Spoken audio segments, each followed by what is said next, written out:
We lovingly call him Jasper, the Fastmaster, and he is the official mascot of the series, and he's having a fine time. Thank you very much. We call these folks Thunderheads. They gather at Indianapolis Raceway Park on Saturday night to see the kind of thrills that you've enjoyed here thus far. And tonight, they see this, the magnificent Jag XJ220. Jaguar has always been known for magnificent lines. The lines of the cars have always been so distinctive. The line on this car is performance. Six-cylinder, all-aluminum alloy, water-cooled inline engine, double overhead cams, 4 valves per cylinder. It'll push this car to 217 miles per hour. Mid-engine rear drive, there are the tech specs, but the bottom line on the car, it is the fastest production automobile in the world. And tonight it is the property of our Fastmasters who will do business with it. Check it out, $750,000 is the price tag. And we bent some up here last week. The car's preparing for the elimination race that will set the last starting spot, the 5th and final starting spot in our Fastmaster main event tonight. And from that main event, the top 2 will go on to the championship finale. We understand there has been a last-minute driver change. This is David Hobbs, who has just climbed into car 7, perhaps because of a problem with car 4. We have radio contact, I believe, with Benny Parsons. Let's go to Gary Lee. Yeah, Benny is no stranger to broadcasting, but not right now from the cockpit. Benny Parsons, Gary Lee here in the ESPN broadcast booth. We have you on our CarQuest cage cam right now. How's it feel? Benny, can you copy us? Benny Parsons, this is Gary Lee in the ESPN broadcast booth. We have you on camera right now. Can you hear us? Well, he's working real hard, but I don't think he's listening. He may just turned it off, turned the volume down. Well, we had 2 cameras set up with Benny and with David. I don't know if there's a problem with the 4 car that David Hobbs was supposed to be in, but he's taken over the 7 car. So Elmo Langley in the single file start, and a surprising qualifying run. Realistically, it's a 5-lapper, only 1 will transfer. A lot of folks are surprised that Elmo is starting up there in front. He'll be in that green car. Now starting second will be David Hobbs. He'll take over the silver number 7. Starting third will be Benny Parsons in that green number 3 car, and Bob Christie at the tail of the pack in the black number 8. Once again, all 5 laps on the modified road course. There is Bill Carey now with the furled flag, a single file start. No point system this evening, Larry. It's just the first guy across that finish line.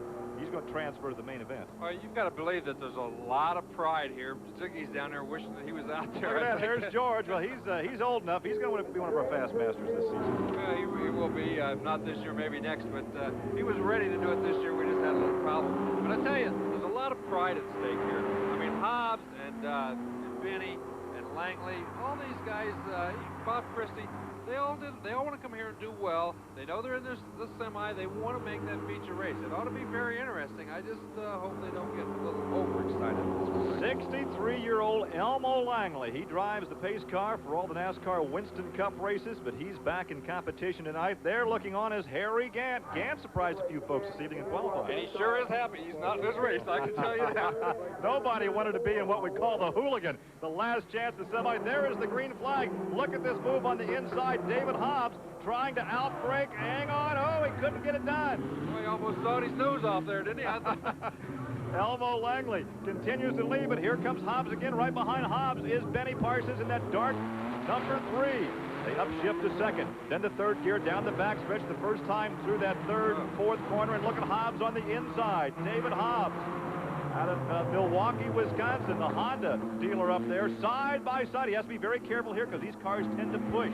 Hey, look at that Langley. He says, no way, I'm not giving look up. At Benny. Look at Benny on the high side. On the brakes hard. What's going to happen? 1 lap down. Down to first gear.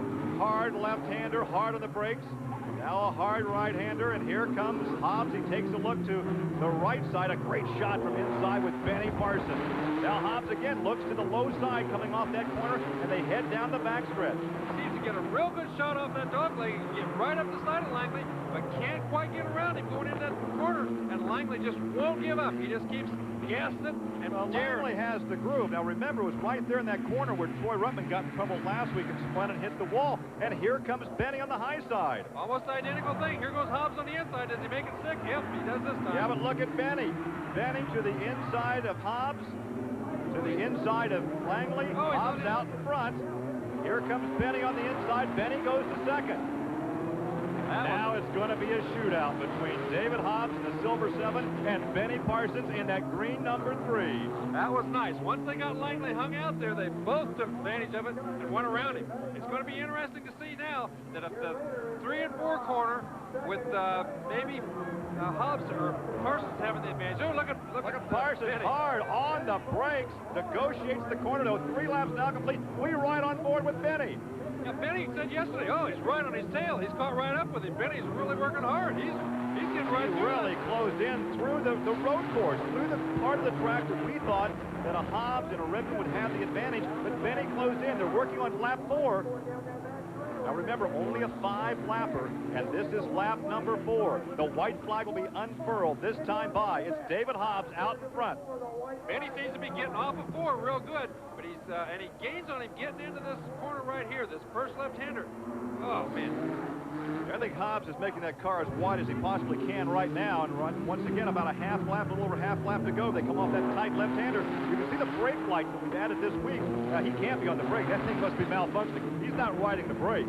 Down the back stretch for the final time, David Hobbs, the Englishman that now resides in Look at Benny. Milwaukee. And look at this. Our 2 ESPN announcers are going to run 1, 2, but only one will transfer. Brian Redmond looks on. There's the checker flag. Here comes Benny, and it's going to be David Hobbs. Hobbs will take the victory. Benny goes second, Langley third, and Bob Christie fourth. What an effort by Benny Parsons. I'll tell you what, he didn't say die. He didn't quit. He started back there in 3rd position.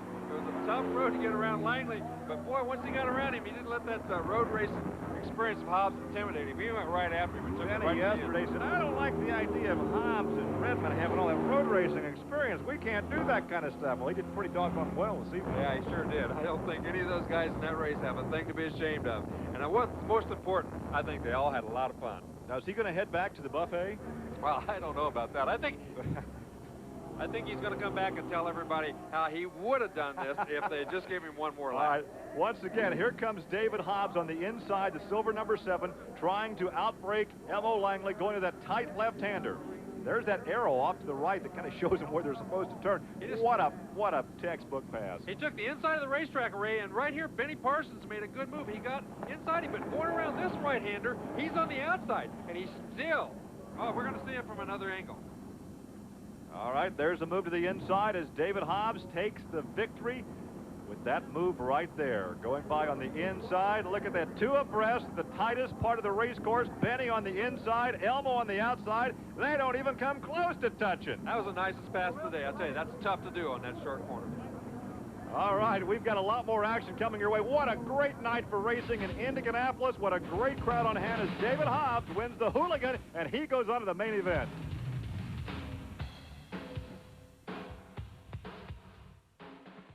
Take a look at the finish of the Fastmasters qualifier here, the semifinal, as the battle of the broadcasters came right down to the wire. David Hobbs holding off the inspired charge of Benny Parsons as Hobbs' old buddy Brian Redmond looks on and says, way to go, Hobbo. And so David Hobbs joins us in victory lane. They're rushing the Hart machine in. Calm down. That was exciting. Well, the most exciting thing was on the pace lap in my right car, the engine quit. So by the time I got back to pits, everybody else had done a couple of warm-up laps, had to sprint across the paddock and jump into another car. So, what was wrong with the car? I don't know, it just stopped. The throttle became disconnected, I think. It just died. So did my heart. And so you're running all over trying to find a car to race. You get in the car. Had you even sat in that car this weekend? Yeah, it's one of the cars I used for qualifying, so at least I knew that much about it. Tell me about the pass. Obviously, you had to move up a spot to make that all-important victory that would put you in the main event. Well, Elmo surprised the hell out of me. I mean, he went quicker than me in qualifying, which he didn't yesterday, but boy, he got inspired today, and he was holding me off, but he wasn't as good into the infield as I was, which, you know, road racing heritage and all that. And I finally just nailed him, and I thought, oh, now he's going to run at the back of me. And then I looked in the mirror the next lap coming down the straight, and there was clouds of smoke and stuff going for something. And then I looked in the mirror, thinking it was Elmo still behind me, and hey presto, it was old BP in number 3. Oh, God, now my days really are numbered. I want to see if we get BP in here in a moment.